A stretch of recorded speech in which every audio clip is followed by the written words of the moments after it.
My entry into quality improvement was all self-taught. When we started the program, we recognized that we didn't have the skill sets within the doctors. So we focused on training and creating capacity.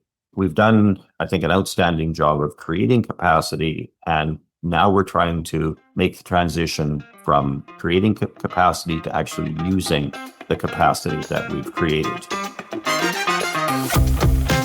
Welcome to Leading Quality, the podcast spotlighting the people moving healthcare forward from the front lines to the C-suite. I'm your host, Jason Meadows.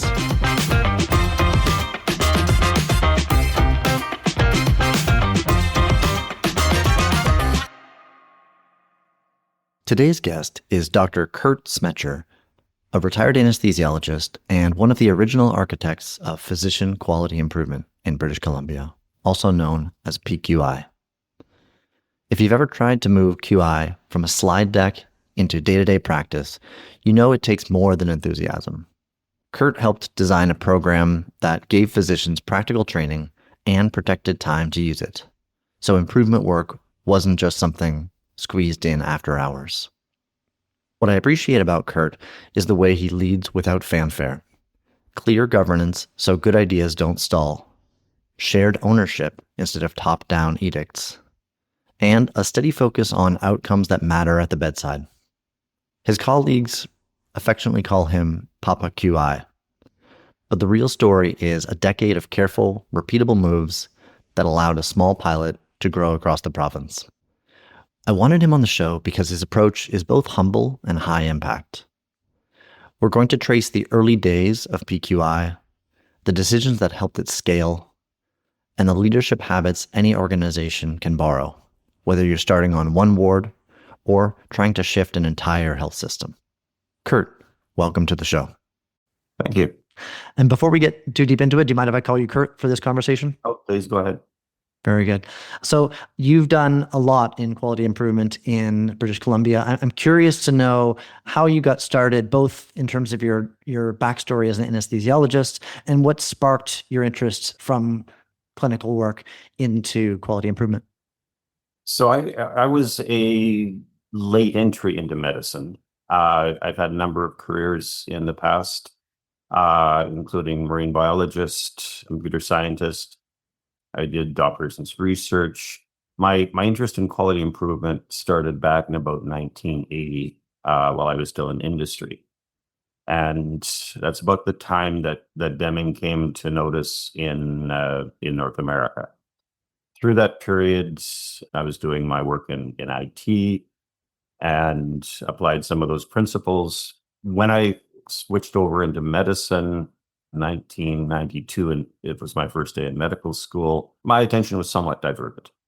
But once I went through medical school, went through residency and got a firm footing in medicine, then I naturally turned back towards quality improvement. And the timing seemed to be right. The appetite was there. And so as with all good leaders, I jumped in front of the crowd. That's great. And so paint the scene for me a little bit more in terms of where you started with quality improvement clinically. Was there a first project, or was there a particular mentor that in the quality space in healthcare that got you involved in this? My entry into quality improvement back in 1980, and throughout that period was all self-taught. Most of us at that point were self-taught. When I tried to apply it in medicine, I went back and I got my training from IHI. I was part of wave 30 of their improvement advisor cohort. And then I stayed on with them to help teach a couple of waves just to consolidate my knowledge.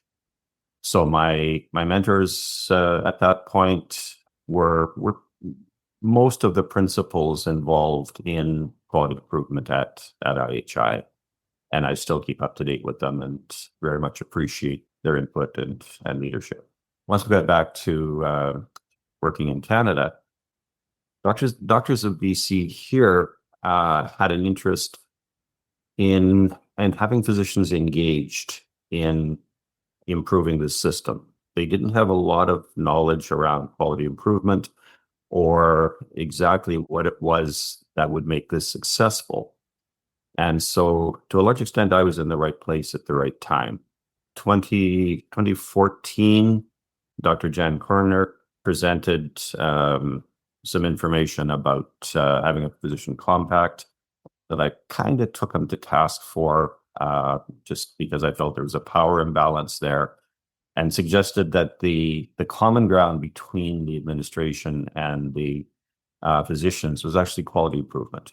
If you wanted to engage, if you wanted to work together, work on that common ground, because we all wanted the system to function better, our workplace to be better, our patients to improve faster. Later in that spring, Jan kind of tapped me on the corner, and it was kind of a put up or shut up type of proposal. And so I took over the physician quality improvement program in Fraser, which was the first in BC by about a year and a half. And so you used quality improvement as kind of this common ground to unite people who were in Doctors of BC as well as people in provincial politics, or was it mainly Doctors of BC? It was a combination. The quality improvement program, the funding for it came out of the 2014 Physician Master Agreement. So that was an agreement between the Ministry of Health and the doctors, and it provided funding for quality improvement. So we had the Doctors of BC on board, we had the Ministry of Health on board, and then at Fraser, I spent quite a bit of time working with the current CEO and VP of medicine to get them on board, because one of the things that would run us into trouble pretty quick is any sense that we were undermining what they were doing or running rogue, or we're trying to get aligned, we're trying to get everyone running the same direction, but there's a lot of suspicion on both sides about what our intent is. So there's a lot of upfront work that I did in order to make sure that everyone was clear what we were doing, why we were doing it, a little bit about how we were doing it, because I wasn't really clear at the time exactly what this was going to look like. And then using those relationships that I developed throughout 2014, we had permission from the health authority. The proposal went through Doctors of BC, and we initiated the first cohort, probably appropriately, April 1st, 2015. As you're thinking back to that first cohort, we're about 11 years out from that now, were there important lessons that you learned in doing that? Can you walk me through maybe what the lessons were and just how that cohort went? Well, the first lesson is it was a tremendous amount of work. For that first cohort, I did the teaching, I booked the rooms, ordered lunch, did everything. It was a lot of work, but it was also very, very rewarding. The first cohort, we had 12 people. They were from pretty much all aspects of medicine. And one of the things I told them is that 10 years from now or whenever, you look back on today and say, I was there when. And guess what? They really were there when for us. A lot of those people are still involved. They're still actively teaching or leading programs throughout the province. The lessons there was a lot of work, but it's worth it. You build your leadership from within. And my success, as I measure my success, it's the success of the people that I've empowered to do this work, that I've taught and have now become leaders, not only in quality improvement in BC, but within the medical administration as well, because we have a lot of people who have made that transition. We used to joke about, well, it wasn't so much a joke, about moving over to the dark side. Now there's a lot more understanding of the different points of view, the different constraints that everyone runs under, and how to work together. And so that's been a huge part of the process for us. As I'm hearing you, I'm trying to put myself in your shoes at that time. You mentioned that you had 12 participants, all physicians, because this is a physician driven and physician training program. I'm trying to imagine, are these people you were just knocking on doors and saying, do you want to get trained in QI? Or are these people who were expected to do quality improvement already and this was an outlet? How did this cohort of the people who were originally there, Well, how did they come into it? the first cohort was probably the most difficult to recruit into because nobody knew what it was about. We put the word out through any channel that I had available, so mostly through the administrative departmental channels. We ended up with the 12 people. The first question that we had was comes through Doctors of BC, but it comes through the Specialist Services Committee. That's where the funding comes from. So were we going to accept family doctors? And so the answer to that was, yeah, why wouldn't we? And so we did include family doctors in that first cohort. And then after that, it really wasn't a problem. The program after the first year really sold itself. We developed a lot of word of mouth referrals. We were seen to be a very rigorous program, but also a program that gave you a way to deal with the frustrations of your day-to-day work, a way to get in there and legitimately deal with what we're now calling the pebble in your shoe, but also to as I try and sell it to the administrators to deal with some of those problems that we have in the system that are low-hanging fruit, that are the day-to-day inefficiencies in process or cost inefficiencies or patient care that on the ground you see it every day, but from the 30,000-foot level you would never see it. And so having that bottom up drive and the reputation that was rapidly being built, it really wasn't very difficult to recruit. And you mentioned this interplay between Doctors of BC and the Specialist Services Committee, and I understand that's also how the funding comes to be. I'm curious if you can share, for people who might not be familiar with BC or even are listening from outside of Canada, kind of what those two groups are, how this interplay has worked so well, and maybe even ballpark what kind of funding this program is receiving today compared to when it started. The organization that we're working under is, I think it's probably unique in Canada. So we have Doctors of BC, which is our medical association. And then kind of off to the side, we have an organization that's a partnership between the medical association and the provincial government, which are called the Joint Clinical Committees, so the JCCs.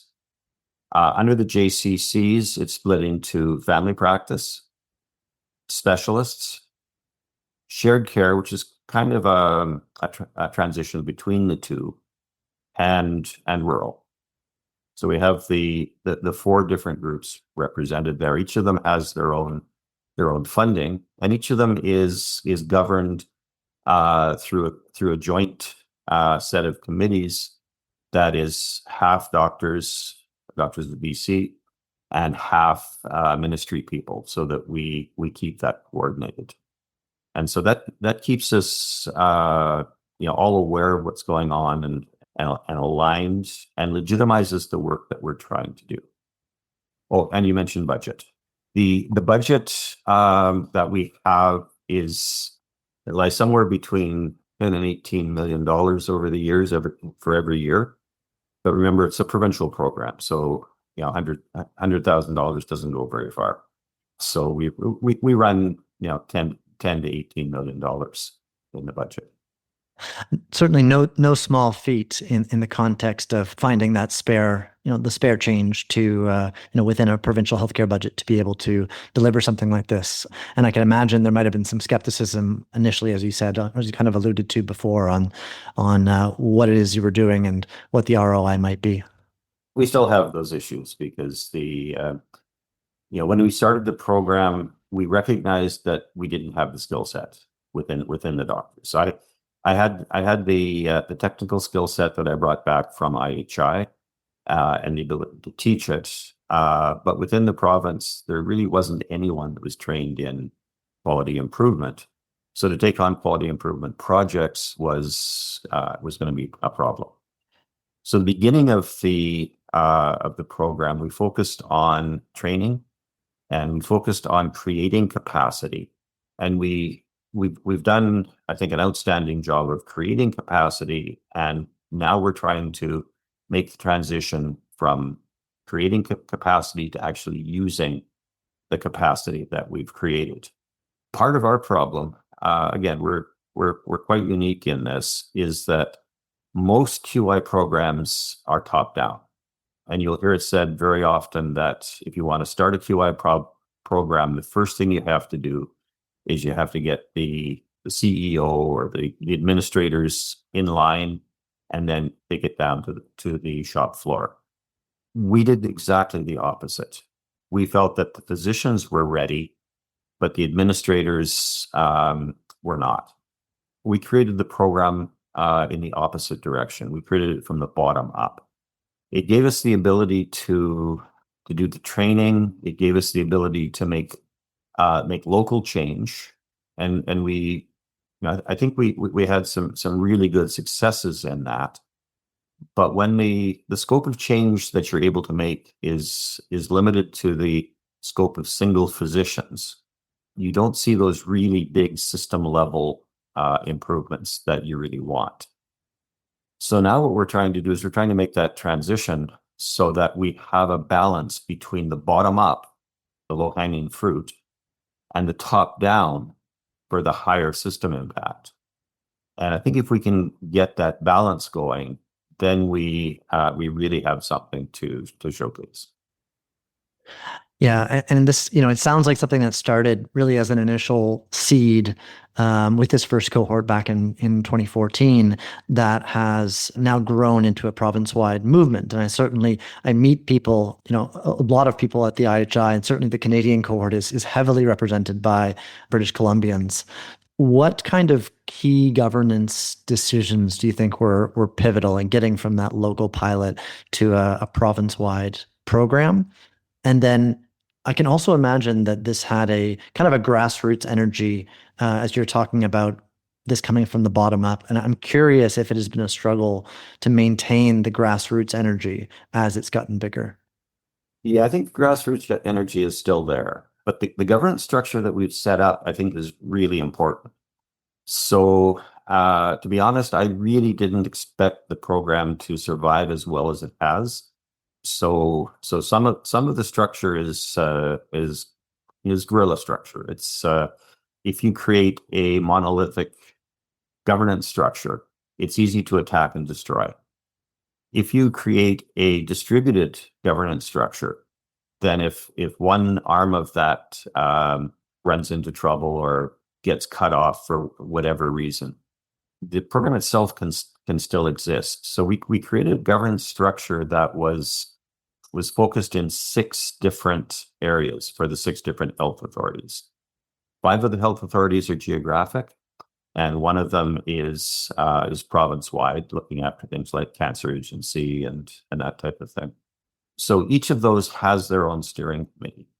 Now, the governance structure within steering committees is important too, because the health authorities, as most of our our health administrative systems is extremely hierarchical. And what we built is we built a very entrepreneurial system within this hierarchy. We built a system of 4 equal partners within the hierarchy. And there's a bit of a culture clash when you do that. So our 4 partners was the administrators, the doctors, the patients, and doctors at BC, mostly to make sure that the intent across the 6 different health authorities is maintained, and that there's some consistency between them. So having that structure meant that we could have good representation of all the stakeholders without worrying about who had the balance of the voting power, or who was the boss of who, right? We were all equal participants at that level. And it also made sense from the point of view that If the health authority really didn't want to do something, it would be foolish for us to try and push it. Similarly, if the doctors really didn't want to do something, it would be foolish to push it. So that consensus decision-making structure that we put in place has really served us very well. And the culture clash has only really happened a couple of times, and the recovery from it's been fairly easy. It's just people kind of get into their at work modes, and doctors give orders, not suggestions, and administrators they run a hierarchy. And so when you get everyone together and everyone has to work as equals, it doesn't always flow naturally. But over the 10, 11 years we've done this, it's really become ingrained.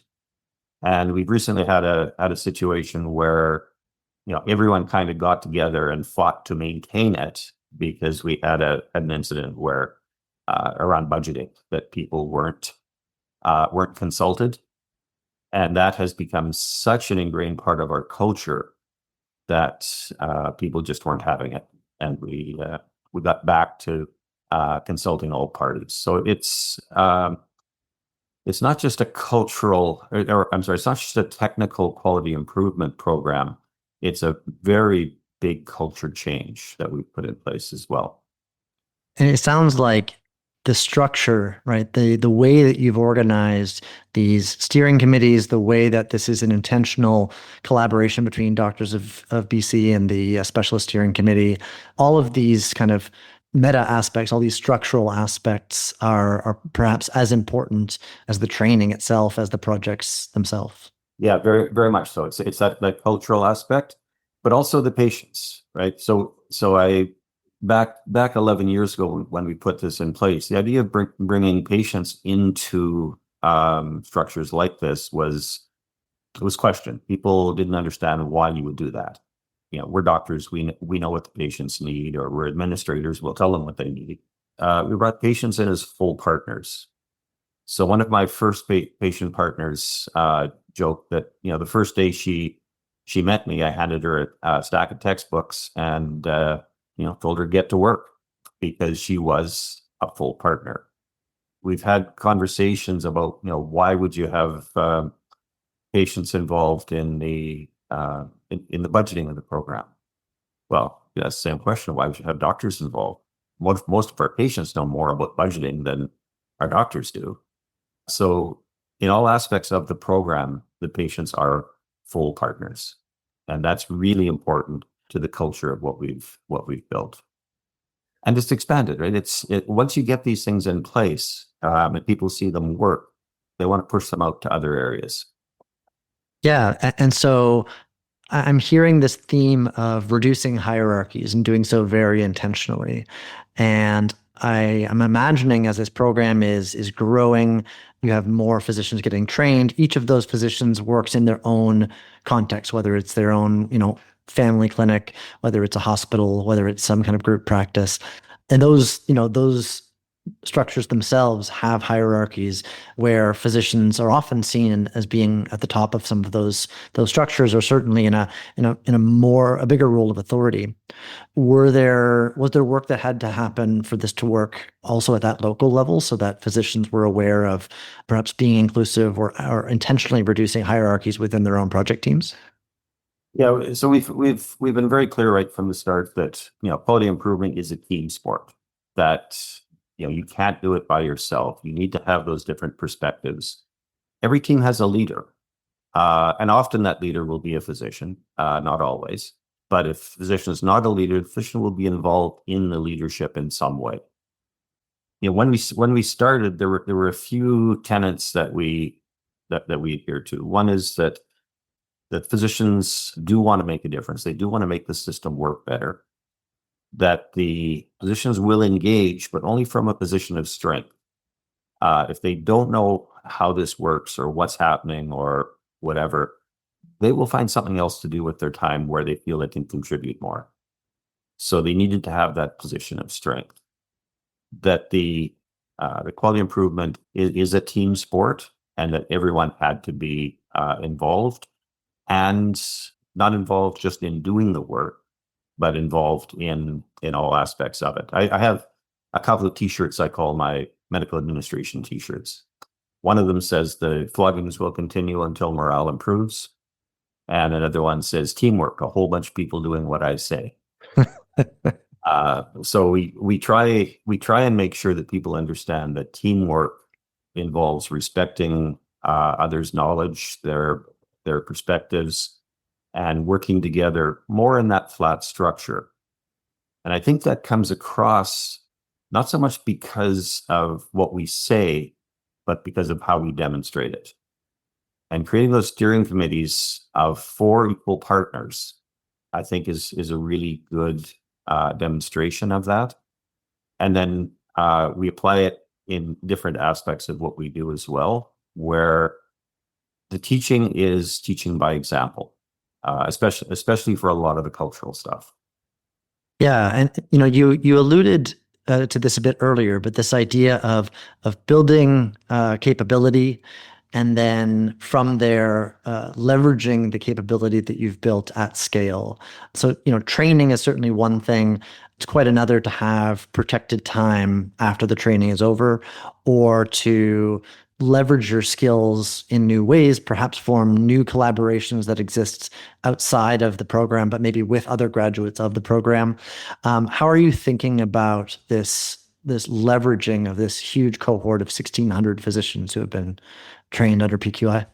A number of things that we've learned over the years. So one of those is that as we bring people through the system and the physicians and the administrators start to work together, they develop trust and understanding, and that extends far beyond just their learning project. They make those relationships, and that trust builds, and it grows as they bring other people in, either on the administrator side or on the physician side. The other thing that that was expected. That wasn't a surprise. What was a surprise was that what we bring in with our funding is we bring in protected funds. So the health authorities, they are so strapped for cash to get the clinical work done that any money that could possibly be diverted into clinical work tends to be diverted into clinical work. And so any money that would have come to them for quality improvement likely wouldn't have lasted very long, just because of those operational pressures. So one of the things that we bring to the table is protected funding for them, because it's our money, and if it's not used for quality improvement, they don't get it. And that's never, it's always been understood. It's never been a problem.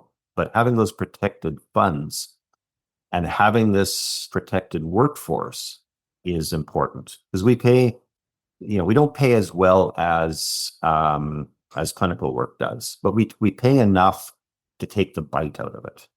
And so we provide the workforce, we provide funding for the projects, and it keeps us, that's our carrot, I guess. It keeps us in the program and, working with each other, and it helps bridge over any rough periods in relationships, which are very few and far between, but it keeps us at the table.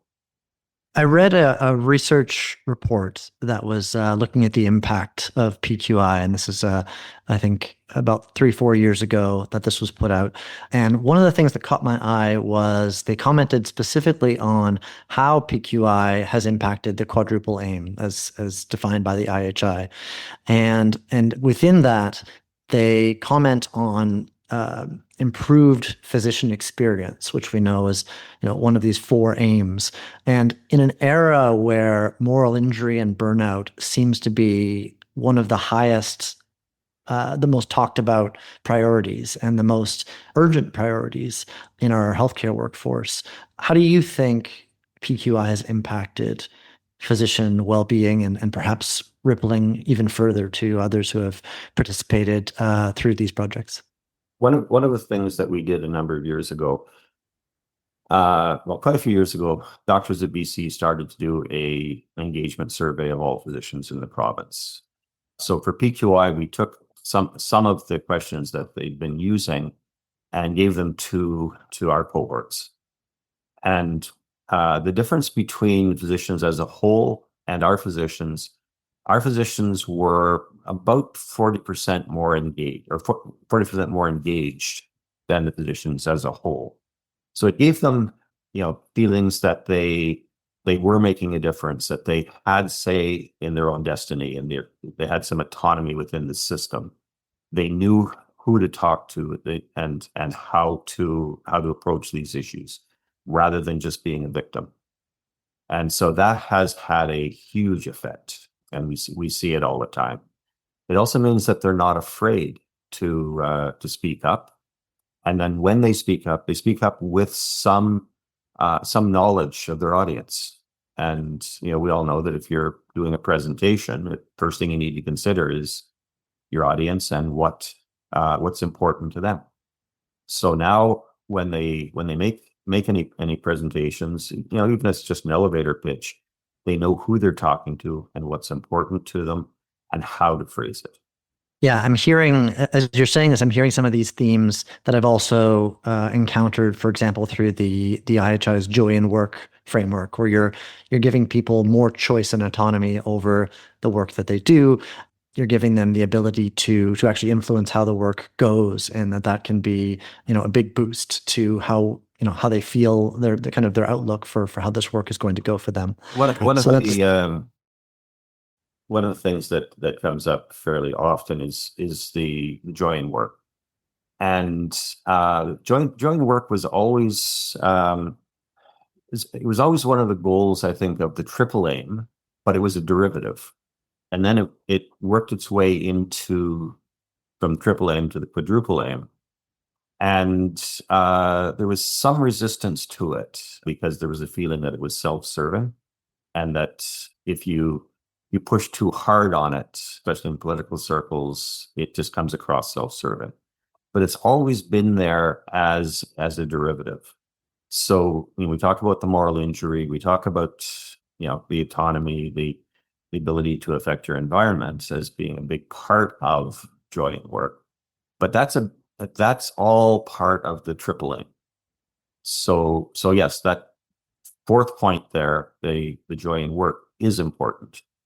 And recruitment, retention, productivity within the workplace, all of that is part of joy in work, but it's largely derivative from the others. I think there's some things that are specifically addressing joy in work, but the bulk of the effect we see is in making the workplace better, in providing better service. And all of the reasons that we got into medicine, being able to enhance and focus on that is, I think, the biggest part of joy in work. Looking kind of forward into the future of the PQI, I've heard that PQI alumni always ask, "What's next?" I'm curious what you think is next for PQI. Two things. The first thing is we need to make this transition between creating capacity and using capacity. And we're in the throes of that right now. So part of that is restructuring so that we are structured around a project cycle as opposed to a classroom cycle. That's actually a fairly major transition in structure. So going to a project cycle means that September through June doesn't cut it anymore. That the end result is a finished project, not a graduation. That the choice of projects that we do needs to be more based on the value of the project now, rather than the enthusiasm of the student. So we're making that transition. The other thing that's coming up is whole system quality, and it's starting to gain traction internationally. But within the province, we're trying to socialize the idea very strongly, so that quality improvement is just one aspect of it. So if you go back to Duran's trilogy, you have quality planning, which everyone thinks they do, but they don't do. We have quality improvement, and Duran called it quality control. I prefer to call it quality monitoring. And we need to get those three put in place. So the way that I see that happening, first of all, we've got a pretty good handle on quality improvement. And a lot of the measurement we do in our projects could easily filter into more of Quality control. a dashboard type of quality monitoring system. And then if you add to that some purposeful building of that quality monitoring system, that's a fairly easy transition. The quality planning, that can happen in stages.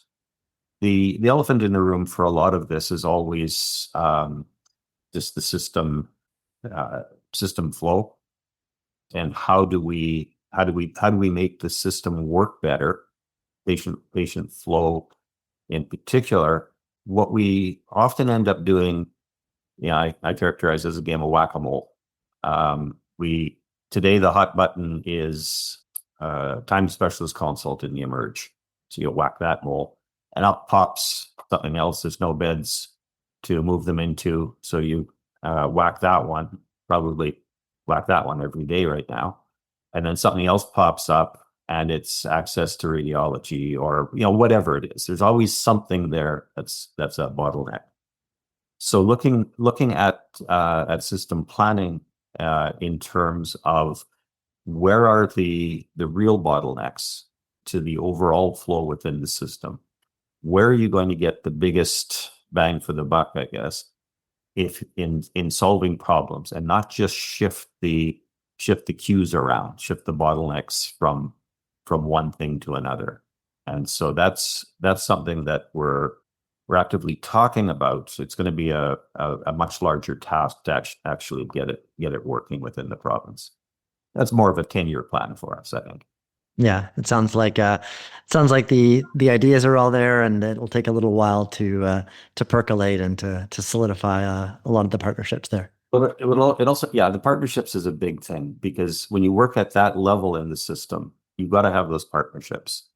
If I'm just worried about the flow through radiology in one hospital, that's within the scope of one or two physicians to work on. But if I'm looking at the flow of the entire healthcare system in the province, I've got to have buy-in on all levels in order to be able to address that. A lot of relationship building. If another province called tomorrow with $0 extra dollars, what's the first move that you'd tell them to make, and what pitfalls would you warn them about? Well, the first things that I would say is that this is not it's not rubber stamps. What works in one place does not necessarily work in the other. This has been extremely entrepreneurial. So you have to recognize the opportunity and have an organization in place that can pivot quickly enough to take advantage of it. So when we see an opportunity to help solve a problem, we need to be able to bring resources to bear very quickly in order to do that, and help develop this sense of what our worth is. If it takes us 3-4 years to pivot, we're kind of like the healthcare system as a whole, where you're trying to steer a tanker, right? It doesn't pivot very quickly. Where for us, if we have the ability to take up and work on a hot project right now and make it work and demonstrate our value, that's how you get to build up. You bootstrap. The other thing is there's the saying that change happens at the speed of trust. And there's a lot of truth to that. The thing is, how do you build that trust? And you build that trust by working together, and over time, understanding better how each other works, what their priorities are, how to work together better. And that's how you build that trust. So it's the same theme of being entrepreneurial, looking for the opportunities and being able to address the opportunities very quickly. I have to say, I love me a good QI quote, and I haven't heard that one yet. Change happens at the speed of trust. I feel like that that so perfectly encapsulates a feeling that I have felt. I think that a lot of people who are in this QI world in healthcare and probably QI world more broadly have experienced. You in this community have become affectionately known as Papa QI. I am so curious as to how that nickname came to be. And now, after more than a decade of doing PQI, what continues to get you excited about this work? Nickname came up as an allusion to Papa Haydn, the musician. And Papa Haydn was a musician in his own right, but he was also the mentor to a whole generation of outstanding musicians. And I got the nickname because that's the role that I play. And I said earlier that I measure my success not in what I do, but in what I enable others to do. And so that's the Haydn comparison and why Papa QI. Not just because I have a big white beard. Fair enough. And what's, as we kind of close out our conversation today, if we had a conversation again in 2030, so 5 years from now, what do you hope PQI is? What do you hope PQI is doing? I never really expected it to last this long. It's outlasted what I thought what I call the corporate immune system would allow. And now, we've made enough cultural change that I think there's a reasonable chance of it actually lasting that as long as you're saying. What I've seen is we've infiltrated a lot of the system with QI thinking, and that is huge. So we're seeing people who are starting to think in terms of solving problems with scientific method, which is what QI is, of formulating a statement of problem, an aim statement, in a way that can be solved and can be measured, and working from data. And we're seeing that throughout the system now as our very many graduates work their way into higher positions in the system. What I hope to see is a stronger integration between people we train and the organization as a whole. It's a sharing of power that is very uncomfortable, I think, for the hierarchies. And what I hope to see that a little more accepted, and also the planning for the system to be a little more shared. So right now, what I'm pushing for is every year we have mandate letters that come from the premier to the ministries. The ministries, such as health, create mandate letters for the health authorities, and then the administrators within the health authorities have to operationalize it. Those mandate letters, there's never anything there that we would disagree with. There's kind of broad sweeping motherhood statements.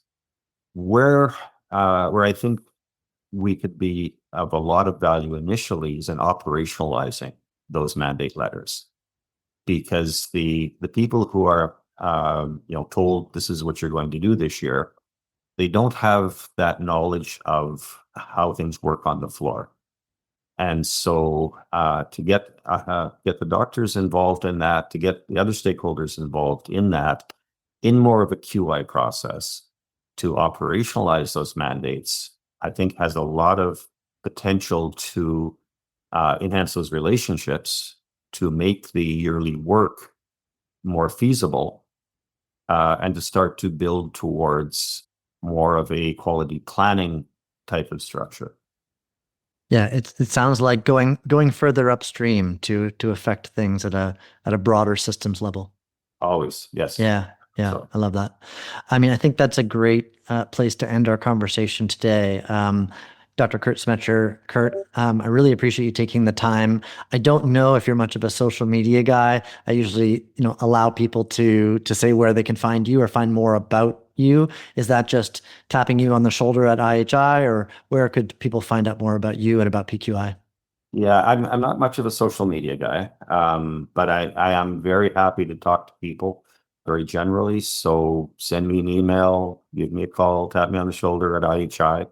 I will be at IHI in Anaheim for the first time this year. That's right. Yeah. A little closer to home for us. Mhm. So please, come have coffee. We can talk.